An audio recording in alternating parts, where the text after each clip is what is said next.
જુઓ ફ્રેન્ડ્સ, આ છે ને અમારે ઘરની વાડીના લીંબુ છે. આ કેટલા બધા, એક અડધું તગારું જેટલા લીંબુ છે. બીજા તો રાખી દીધા છે, પણ આ જુઓ કેટલા લીંબુ છે ને. તો આને શું કરવાનું, તમારે ઝાઝો ટાઈમ રાખવા હોય ને, એટલા કે જેમ કે ખરાબ થઈ જતા હોય ને, તો તમારે ઘરના હોય ને ઝાઝો ટાઈમ રાખવા હોય ને તો શું કરવાનું, જો અહીંયા મેં તેલ લીધું છે. આ ખાવાનું તેલ છે, આ ખાવાનું તેલ છે.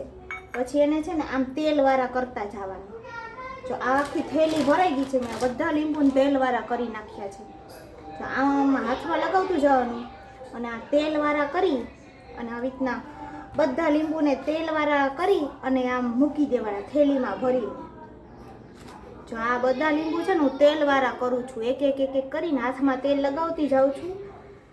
અને આ બધા લીંબુને મસ્ત તેલ લગાવી અને ફ્રીજમાં એક સાઈડ કોનામાં મૂકી દેવાના. આમ હાથમાં તેલ લગાવતી જાઉં છું.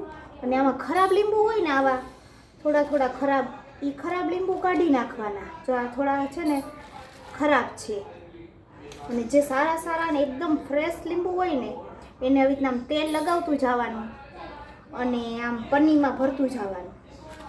જો આ તમારે છે ને આવી રીતના લીંબુ કરીને રાખી દેશો ને તો કેટલા ટાઈમ સુધી ખરાબ નહીં થાય. કમસે કમ 3-4 મહિના તો રહેશે જ, આવા ને આવા એકદમ ફ્રેશ.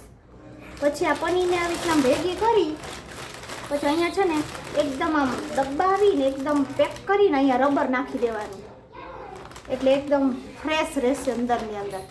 આ રીતના તમે ટ્રીક કરજો એકવાર, બહુ મસ્ત લીંબુ ફ્રેશ રહેશે તમારા. એકવાર તો ટ્રાય કરજો જ.